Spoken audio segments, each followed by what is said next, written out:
회개. 토마스 보스턴. 지체할 이유는 없다. 예수여 나를 기억하소서. 이르되 예수여 당신의 나라에 임하실 때에 나를 기억하소서. 누가복음 23장 42절.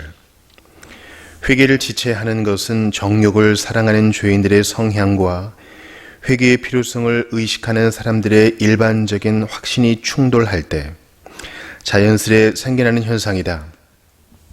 사탄의 역사와 부패한 마음, 그럴듯한 변명과 사례들의 남용이 서로 합쳐져 회개를 지체하는 성향을 한껏 부추긴다. 그중 사례를 남용하는 가장 대표적인 경우는 십자가에서 회개한 강도다. 이 내용이 회개를 지체하는 것을 고무하는 본보기가 될 수 없다는 것을 설명하려고 한다. 이 사람의 진정성을 입증할 근거를 굳이 제시할 필요는 없을 듯하다. 본문과 상황으로 미루어 볼 때 너무나도 확실하기 때문이다.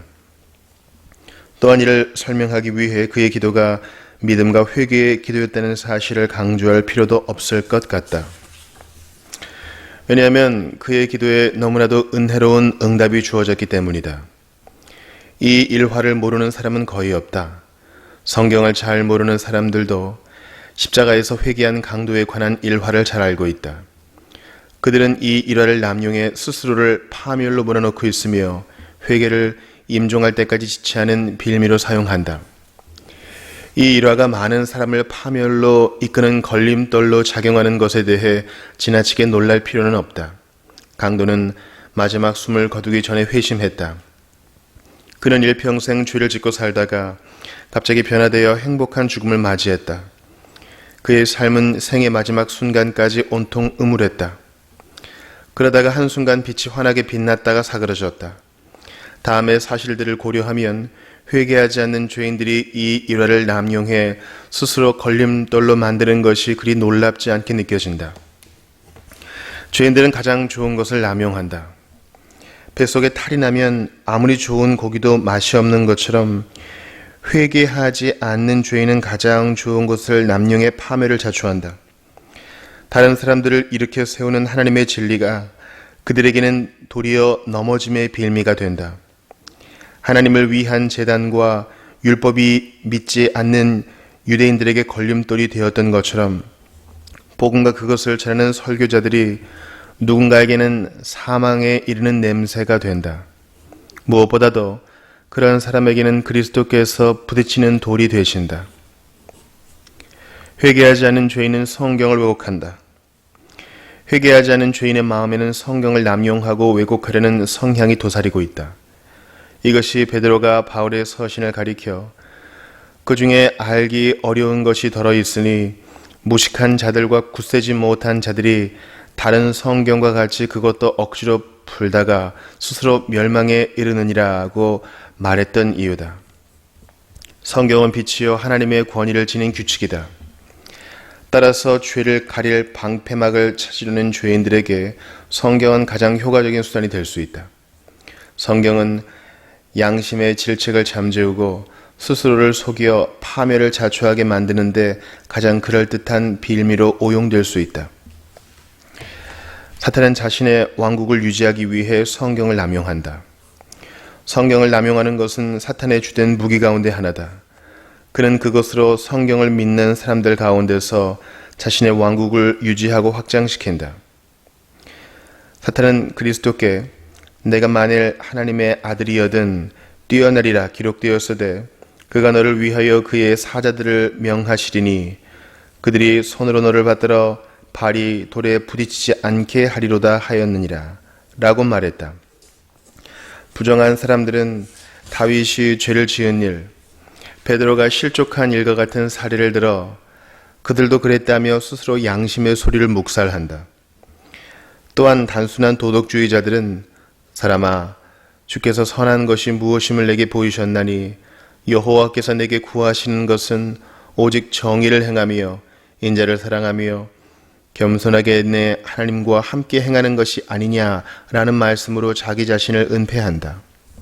이 밖에도 의에 줄이고 목마른 자는 복이 있나니 그들이 배부를 것이며 라는 말씀을 근거로 선한 의도와 마음이면 충분하다고 만족하는 사람들도 있고, 만일 악인이 그 행한 악을 떠나 정의와 공의를 행하면 그 영혼을 보전하리라 라는 말씀을 근거로 아무 때나 회개할 수 있다고 생각하는 사람들도 있다.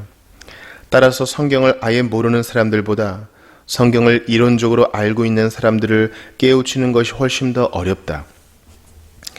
사람들은 자신의 욕망을 포기하지 않는다. 죄를 사랑하는 마음은 온갖 변명을 내세워 교묘하게 욕망을 유지하도록 이끈다. 사울은 사무엘에게 그것은 무리가 아말렉 사람들에게서 끌어온 것인데 백성이 당신의 하나님 여호와께 제사하려 하여 양들과 소들 중에서 가장 좋은 것을 남김이요 그 외의 것은 우리가 진멸하였나이다 라고 말했다. 사람들이 자진해서 진실하기를 원하는 것은 설득하기가 쉽다. 그러나 그들이 포기하기 싫어하는 것은 그리 어렵지 않게 변명을 지어내 끝까지 유지하려고 애쓴다. 사람들이 기꺼이 주님의 소유가 되기를 원한다면 지금 당장 그렇게 할 것이고 그 일을 잠시라도 뒤로 미루는 것을 싫어할 것이 분명하다. 성경에 기록된 이 특별한 일화를 자세히 다루기에 앞서 한 가지 요점을 분명히 밝혀두고 싶다. 즉 본문의 일화는 두려워 떠는 가엾은 죄인들에게 회개하면 하나님의 영접을 받을 수 있다는 희망의 근거가 될 수는 있지만 회개를 미루다가 나중에 특히 죽는 순간에 구원받기를 바라는 교활한 죄인들을 위한 희망의 근거는 결코 될 수 없다. 두려워 떠는 죄인들을 위한 희망. 두려워 떠는 죄인들을 위한 희망이 있다. 우리는 본문의 일화로부터 다음과 같은 교훈을 배울 수 있다. 사악한 죄인이 위대한 신자가 된다. 오랫동안 계속해서 지옥을 향해 멀리 나아가고 있는 이들도 하나님이 자기에게로 돌아오게 하실 수 있다. 본문에 나오는 사람은 강도였다. 그의 삶은 그를 불행한 최후, 곧 고통스러운 죽음으로 이끌었다. 그런 그에게 은혜가 임했다. 다음의 말씀은 참으로 놀랍게 그지없다. 불의한 자가 하나님의 나라를 유업으로 받지 못할 줄을 알지 못하느냐. 미혹을 받지 말라. 음행하는 자나 우상 숭배하는 자나 간음하는 자나 탐색하는 자나 남색하는 자나 도적이나 탐욕을 부리는 자나 술 취하는 자나 모욕하는 자나 속여 빼앗는 자들은 하나님의 나라를 유업으로 받지 못하리라. 너희 중에 이와 같은 자들이 있더니 주 예수 그리스도의 이름과 우리 하나님의 성령 안에서 씻음과 거룩함과 의롭다 하심을 받았느니라. 고린도전서 6장 9에서 11절. 이 말씀은 고린도 신자들 가운데 전에는 사악했던 죄인, 곧 음란하고 불경건하기 그지없던 죄인이었지만 마침내 하나님의 주권적인 유효 은혜의 탁월함을 입증하는 산 증인으로 거듭난 이들이 있었다고 증언한다. 바울이 결국 어떻게 되었는가? 바울은 만세의 이름을 떨친 회심자가 되지 않았는가? 바울은 위대한 성인의 성품을 갖추었고 사도들 중에 가장 뛰어난 인물이 되었다. 도무지 회개하지 않을 것 같은 죄인에게도 은혜가 임한다. 겉으로 볼 때나 세상 사람들의 눈에 도무지 회개하지 않을 것 같은 죄인에게도 때로 은혜가 임한다. 은혜는 이따금 가장 가능성이 높아 보이는 사람은 놔두고 가장 가능성이 없어 보이는 죄인에게로 향한다. 대제사장들과 서기관들과 장로들은 그리스도를 조롱했지만 십자가의 강도는 회개했다. 주님은 마귀의 왕국 한복판에 승리의 기념비를 세우기를 좋아하신다. 주님은 보라, 내가 알지 못하는 나라를 내가 부를 것이며 너를 알지 못하는 나라가 내게로 달려올 것은 여호와 내 하나님 곧 이스라엘의 거룩하신 이로 말미암음이니라. 이는 그가 너를 영화롭게 하였느니라 라고 약속하셨다. 은혜는 선택적이다. 은혜는 가능성이 전혀 없어 보이는 사람들 사이에 큰 차이를 만들어낸다. 십자가에 매달린 강도는 2명이었다. 그러나 은혜는 한 사람의 마음에만 임했다. 한 사람은 회심했지만 다른 한 사람은 강팍한 상태로 세상을 떠났다. 이런 이유로 사도 바울은 그런즉 원하는 자로 말미암음도 아니요 다른 박질하는 자로 말미암음도 아니요 오직 긍휼히 여기시는 하나님으로 말미암음이니라 라고 말했다. 생명이 있는 곳에 희망이 있다. 마지막 순간에 한 사람이 회심했다. 그의 생애가 다할 즈음 은혜가 임해 그때까지 감겨있던 눈을 뜨게 만들고 일평생 강팍하기만 했던 마음을 부드럽게 만들었다. 그러나 나는 여기에서 이 점을 길게 설명할 생각이 없다. 내가 말하고자 하는 요지는 다음과 같다. 일찍부터 하나님을 구하는 자들은 그분을 발견하게 될 것이라는 약속에서 용기를 얻기 바란다. 성경은 나를 사랑하는 자들이 나의 사랑을 입으며 나를 간절히 찾는 자가 나를 만날 것이니라 라고 말씀한다.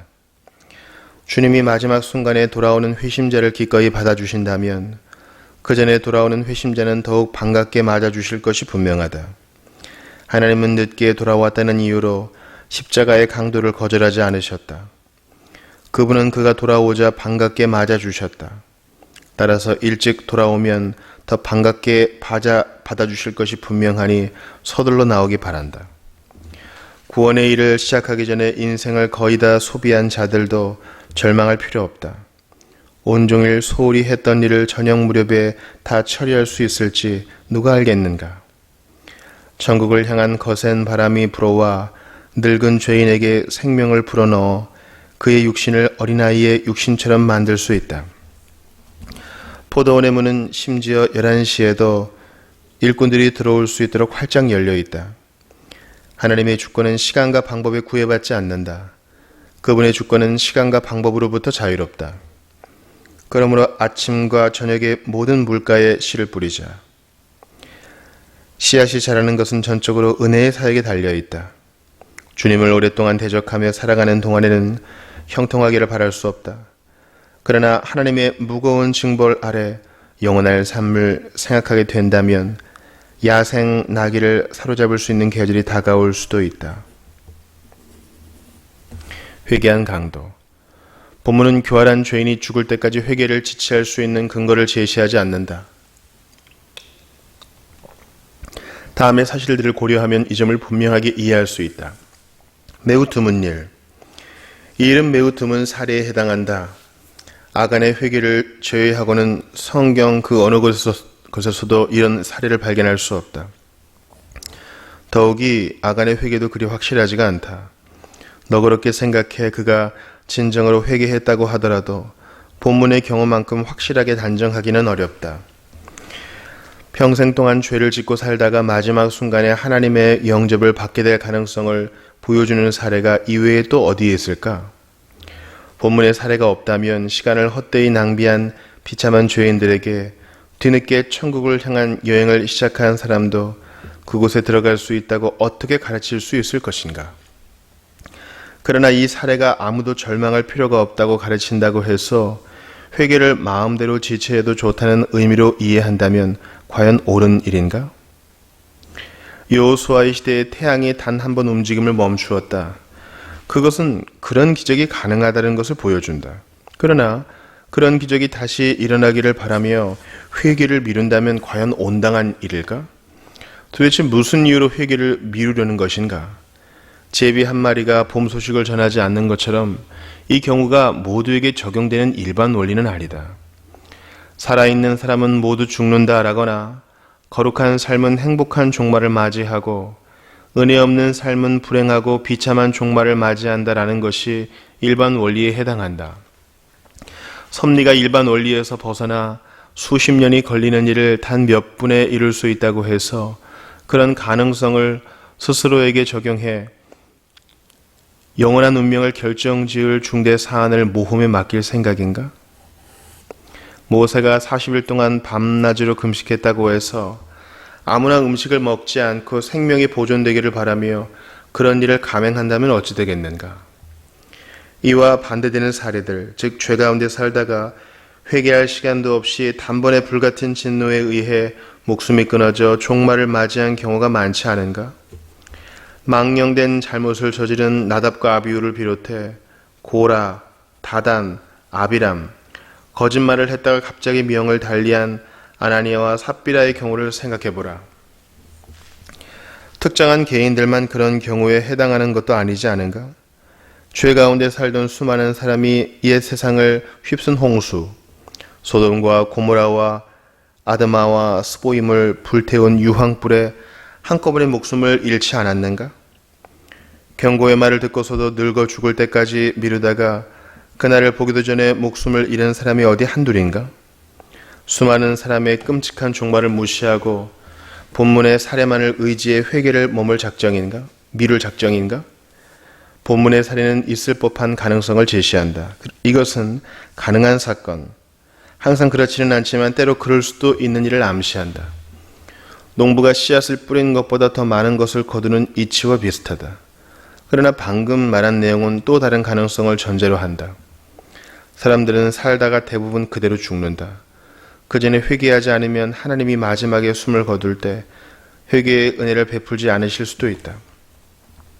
오직 한 강도만 회개했다. 당시 십자가에는 두 사람의 강도가 매달려 있었지만 회개의 은혜를 받은 사람은 한 사람뿐이었다. 한 사람은 진정으로 회개했지만 나머지 한 사람은 살아온 그대로 죄로 인해 강팍해진 상태로 명을 달리했다. 어쩌면 그는 죽을 때 더 악해졌는지도 모른다. 왜냐하면 자신이 서게 될 심판대의 주님이신 하나님의 아들을 저주하며 죽었기 때문이다. 지금 시간이 허락할 때 회개하지 않으면 저주하면서 죽을 수도 있지 않겠는가? 십자가의 강도 가운데 한 사람이 그렇게 죽었는데 또 그럴 가능성을 부인하기는 어려울 것이다. 물론 선한 강도처럼 회개한 상태로 죽을 수 있을지도 모른다. 그렇지만 그 반대로 다른 강도처럼 저주하면서 죽을 수도 있다. 후자의 경우도 전자의 경우만큼 확실하다. 평생 회개하지 않고 살다가 임종을 맞이하는 순간에 하나님은 그때까지 은혜를 거부하며 살아온 죄인에게 끝까지 은혜를 베풀지 않으실 수도 있다. 하나님은 죄인을 영원히 절망적인 상태로 놔두실 수 있다. 그런 경우 죄인은 아무 희망도 가질 수 없다. 그런 경우에는 마음으로는 하나님을 적대하고 입으로는 그분을 저주하며 죽을 가능성이 매우 높다. 회개하고 죽을 수도 있고 회개하지 않고 죽을 수도 있다. 가능성은 최소한 반반이다. 왜 그럴까? 그 이유는 십자가의 강도가 회개했기 때문이다. 그러나 죽을 때까지 회개를 미루다가는 회개하지 않고 죽을 수도 있다. 다른 강도는 그런 상태로 죽었다. 스스로의 운명이 전자와 같을지 후자와 같을지 어찌할 수 있겠는가? 지금 회개하면 구원을 확실히 보장받지만 회개를 미루는 것은 기껏해야 운에 의지하는 것이다. 구원과 정죄가 어떻게 될지 장담할 수 없는 불확실한 운에 맡길 만큼 사소한 일인지 깊이 생각해 보기 바란다. 성공이냐 실패냐가 극히 중대한 문제인 일, 곧 미리 확실하게 해둘 수도 있는 일을 운에 맡기는 것은 상식에 어긋난다. 반역자가 군주에게 복종하면 목숨을 건질 수 있는데도 관리들에게 체포될 때까지 버텨 시무이의 경우처럼 불필요하게 스스로의 생명을 위험에 처하게 만든다면 참으로 터무니없는 행동이라고밖에 달리 말하기가 어려울 것이다. 회개를 미루는 것은 그것보다 수천 배나 더 미련한 짓이다. 왜냐하면 지금 천국행을 확실하게 결정할 수 있기 때문이다. 지체하는 것은 영혼을 어떻게 될지 모르는 끔찍한 운명에 내맡기는 것이다. 회개하지 않는 상태로 죽음을 맞이하게 되면 영원히 멸망당한다. 더욱이 그런 가능성은 매우 희박하다. 왜냐하면 회개하고 죽는 것보다 회개하지 않고 죽을 확률이 훨씬 더 크기 때문이다. 많은 군중 가운데 선한 강도의 편에 섰던 사람은 거의 없었다. 대다수가 악한 강도처럼 그리스도를 조롱했다. 일반적인 관찰에 따르면 사람들은 대부분 살아온 그대로 죽는다. 임종할 때의 회개는 매우 희귀한 꽃과 같다. 은혜 없이 부주의하고 주제넘게 살아온 사람들이 하나님을 욕되게 한 죄를 진심으로 뉘우치는 일은 좀처럼 보기 어렵다. 그런 악한 성향은 마지막 순간까지 지속된다. 구원받은 사람들의 숫자는 그렇지 못한 사람들에 비해 매우 적다. 생명으로 인도하는 문은 좁고 길이 협착하여 찾는 자가 적음이라. 마태복음 7장 14절. 구원받는 사람은 모두 좁은 문을 지나가야 한다. 그러나 그 문을 지나가는 사람은 적다. 대다수 사람들은 회개하지 않고 죽는다. 모든 사람이 죽는다. 마지막 순간에 회개의 은혜를 받는 사람은 적다. 대부분 회개하지 않고 살아온 그대로 죽는다. 성경은 죄 가운데서 행하는 죄인들이 마지막에 당하게 될 슬픈 운명을 이렇게 경고한다. 내가 불렀으나 너희가 듣기 싫어하였고 내가 손을 폈으나 돌아보는 자가 없었고 도리어 나의 모든 교훈을 멸시하여 하며 나의 책망을 받지 아니하였은즉 너희가 재앙을 만날 때에 내가 웃을 것이며 너희에게 두려움이 임할 때에 내가 비웃으리라. 너희의 두려움이 광풍같이 임하겠고 너희의 재앙이 폭풍같이 일겠고 너희에게 근심과 슬픔이 임하리니. 잠언 1장 24, 27절. 너의 더러운 것들 중에 음란이 그 하나이니라. 내가 너를 깨끗하게 하나 내가 깨끗하여지지 아니하니 내가 내게 향한 분노를 풀기 전에는 내 더러움이 다시 깨끗하여지지 아니하리라. 에스겔 24장 13절.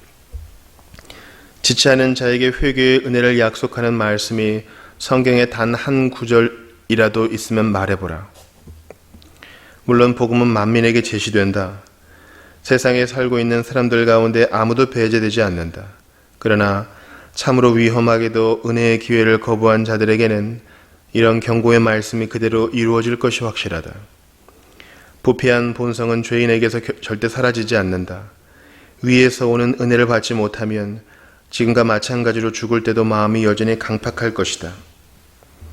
부패한 본성은 이미 오랫동안 지속되어 왔기 때문에 마지막까지 변하지 않을 것이라고 확신할 수 있지만 하나님의 은혜가 부패한 본성을 깨뜨려 그토록 오랫동안 회개하지 않고 지내온 마음속에 회개의 역사를 일으키리라고는 확신하기 어렵다. 따라서 죽을 때 회개할 가능성이 매우 낮다고 결론 지을 수밖에 없다. 짐작하겠지만 죄인이 극단적인 상황에 처한다고 해서 회개가 이루어지는 것은 아니다. 여기 십자가에 매달려 피를 흘리며 큰 고통 속에서 죽어가는 사람이 있다. 그는 더 이상 세상에서 즐거움을 누릴 수 없는 상태다. 그러나 그런 상황이 그를 겸손하게 만들었는가? 그렇지 않다. 그의 마음은 마지막 숨을 내쉴 때까지 강팍했다. 그는 영원한 세상을 향해 떠나는 순간에도 죄의 죄를 더하며 지금까지 살아왔던 그대로 세상을 떠났다. 대제사장들과 서기관들과 장로들이 그리스도를 비난하고 조롱하자 함께 십자가에 못 박힌 강도들도 그와 같이 욕했다. 심지어 나중에 회개한 강도도 은혜가 임해 그의 본성을 변화시키기 전에는 그리스도를 함께 비난했다. 성령의 특별한 사역이 동반되지 않으면 가장 강력하고 확실한 은혜의 수단도 아무런 효력을 발휘하지 못한다. 그리스도를 비난했던 강도는 그분 곁에 있으면서 그분의 말씀과 신음소리를 들었다. 또한 자신의 동료를 보고 회개하고 싶은 마음을 가졌을 법도 하다. 은혜가 그의 동료에게 놀라운 기적을 일으켰다. 그는 죽어가면서 회개하라고 외쳤던 설교자와 다름없었다. 태양이 어두워지고 땅이 흔들리고 바위가 터지고 무덤들이 열렸다. 그러나 그 모든 것에도 불구하고 그는 강팍한 마음으로 회개하지 않고 죽었다. 죽을 때 회개하는 것이 쉬워 보이거든 이 모든 일을 생각해 보기 바란다.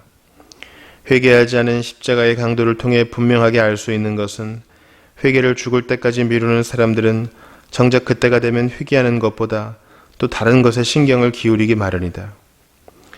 하나는 비방하여 이르되 내가 그리스도가 아니냐 너와 우리를 구원하라 하되 누가복음 23장 39절.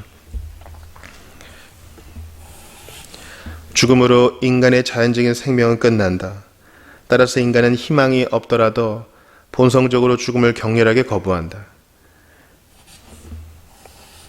회개하지 않은 강도는 영혼이 구원받는 일보다 육신이 구원받는 일에 더 많은 관심을 기울였다. 사람들도 대부분 죽을 때 그런 태도를 취하지 않는가? 사람들은 죽는 것만 크게 두려워하는 탓에 영혼의 안위를 걱정하거나 침착하고 냉정하게 생각할 겨를이 없다. 그가 복음을 미리 알고 있었다는 증거는 없다. 회개한 강도가 우리에게 주어진 것과 같은 은혜의 수단을 전부터 지니고 있었다는 증거는 어디에도 없다. 그가 그리스도나 사도들이 전한 복음을 들었다고 누가 장담할 수 있겠는가? 그가 하나님에 관해 무엇이라도 들은 것이 있다면 이따금 서기관들과 바리새인들에게서 들은 것이 전부일 것이다. 서로 그가 그들이나 그리스도와 사도들을 통해 무엇인가를 들었더라도 그는 온통 인간적인 것에만 관심을 기울였을 것이 틀림없다. 일평생 은혜의 수단을 지니고 있으면서도 그것을 멸시한 사람과 죽을 때까지 그런 수단을 지니지 못한 사람을 마지막 순간에 똑같이 취급해야 한다는 생각은 불합리하다. 사실 어떻게 생각하면 마지막 순간에 회심하는 사람, 곧 임종할 때 그리스도와 구원의 길에 대해 처음 알게 된 사람의 경우는 그리 놀랄 만한 일이 못 된다.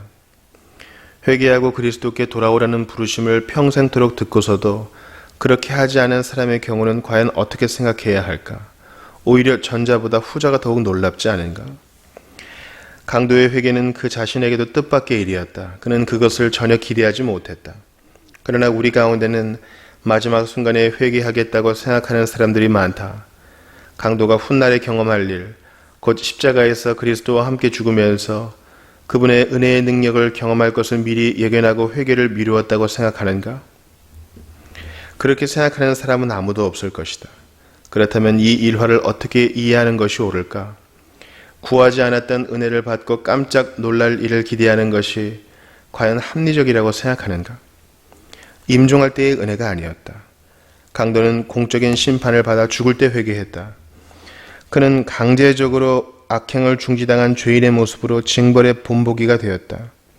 그는 임종을 맞이할 때가 아니라 형장에서 처형되는 순간에 회개했다.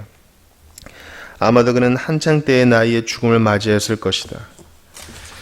그의 죽음은 자연사도 아니었고 질병에 의한 것도 아니었다. 그는 악행을 저지른 대가로 처형되었다. 성경에서 이어 비슷한 경우는 오직 하나, 아간의 경우뿐이었다. 강도, 도둑, 살인자와 같이 악행을 저지르는 죄인들은 그 나라의 법률에 의해 때이른 죽음을 맞이한다. 임종할 때까지, 곧 죽을 때까지 회개를 미루는 사람들보다는 형장에서 처형될 때까지 회개를 미루는 사람들이 본문을 그 근거로 삼는 편이 더 나은 듯 보인다. 왜냐하면 그들의 경우가 임종할 때까지 회개를 미루는 사람들보다 본문의 사건에 더 적합하기 때문이다. 그러나 그들이 만일 그렇게 한다면 임종할 때까지 회개를 미루는 사람들이 보기에도 크게 어리석어 보이지 않겠는가? 당연히 그럴 것이다. 그렇다면 하나님이 볼 눈을 열어주신 사람들의 눈에도 임종할 때까지 회개를 미루는 사람들이 그처럼 어리석어 보일 것이 너무나도 확실하다. 본문의 강도나 다른 악인들이 범죄를 저지른 탓에 죽음을 당하는 경우와 회개하지 않고 살다가 임종을 맞이하는 경우를 인간의 견지에서 서로 비교하면 후자보다는 전자가 회개할 가능성이 더 많아 보인다. 이렇게 말할 수 있는 이유는 크게 세 가지다. 일반적인 관찰에 따르면 형장에 선 죄수에게 그의 죄를 깨우치는 것이 단순한 임종을 맞이한 사람의 죄를 깨우치는 것보다 더 쉽다. 이런 이유로 주님은 세리와 창녀들이 너희보다 먼저 하나님의 나라에 들어가리라 라고 말씀하셨다. 형장에서 크게 후회하면서 부모에게 불순종하고 술 취하고 하나님의 은혜를 멸시했다고 고백하는 말은 많이 들을 수 있어도 단순히 임종을 맞이한 사람의 입에서 그런 말을 듣는 경우는 그리 많지 않다. 그런 고백을 해야 할 이유가 충분한데도 말이다. 잔인한 범죄를 저질러 때이른 죽음을 맞이하게 되는 경우가 죄를 깨우쳐 주기가 더 용이하다. 십자가에 매달린 강도나 그런 상황에 처한 다른 죄수들이 영혼을 생각하는 관점이 회개하지 않고 임종을 맞이하는 사람들이 생각하는 관점보다 더 분명하다.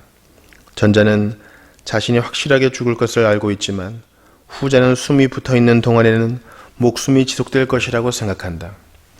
따라서 후자보다 전자가 죽음의 공포를 훨씬 더 명확하게 느낀다. 영혼에 대한 생각의 확실성이 그런 차이를 드러내는 이유가 여기에 있다. 전자든 후자든 똑같이 죽음에 직면한다. 전자는 강제적인 죽음을, 후자는 자연적인 죽음을 맞이한다. 따라서 전자는 후자보다 죽음을 준비하는 데 있어 육신의 방해를 덜 받는다. 한쪽은 육신이 질병과 노쇠로 인해 약해져 있는 상태이지만 다른 쪽은 대개 그렇지 않기 때문이다. 이례적인 일, 강도가 십자가에서 회개한 것은 특별한 목적을 위해 주님의 능력이 이례적으로 나타난 사건이었다. 주님이 그런 일도 하실 수 있다는 것을 보여주는 것일 뿐 그분이 일상적으로 하시는 일을 나타내는 것은 아니다. 그때가 전에도 없었고 앞으로도 없을 중대한 시점, 곧 세상의 구원자이신 영광의 주님이 선택받은 백성을 위해 대속물로 십자가에서 죽음을 당하시는 순간이었다는 사실을 기억하면 이 점을 쉽게 이해할 수 있을 것이다. 이는 그리스도께서 죽은 자 가운데서 살아나셨음에 다시 죽지 아니하시고 사망이 다시 그를 주장하지 못할 줄을 알미로라. 로마서 6장 9절. 이 사건은 모든 시대를 뛰어넘는 특별한 시점에 특별한 방법으로 이루어진 하나님의 기적이었다. 하나님이 시내산에서 율법을 허락하실 때도 기적이 일어났지만 이때와는 비교할 수 없다. 하나님이 귀로 들을 수 있는 말씀으로 거룩한 율법을 허락하신 것은 진정 놀라운 기적이 아닐 수 없었다. 그 기적에는 우레와 번개, 산을 뒤덮은 구름, 불과 연기, 우렁찬 나팔 소리가 동반되었다. 그러나 갈보리의 기적은 그보다 훨씬 더 위대했다. 세상의 구원자이신 하나님의 아드님이 십자가에 매달려 신음하며 죽어가셨다. 따라서 거기에 동반된 기적도 그만큼 더 놀라웠다.